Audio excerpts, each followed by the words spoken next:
Ayun mga par, nagpiting ako ngayon ng caliper at saka ng rotor disc kasi alam ko hindi talaga to magiging plug and play.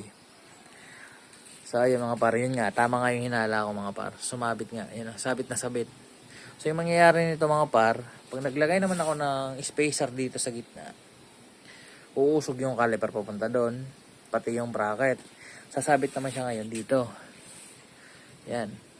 So yung mangyayari mga par, magtataba sa loob or ipapausog ko yung tornilyuhan. Kasi malapad pa naman malawak pa naman Yun yung option ko mga par.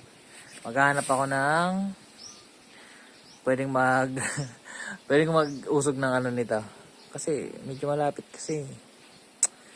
So yun yung magiging problema ko mga par. So kung may nakanisin dito na 4-pot, pa-share na lang na idea par kung anong ginawa mo.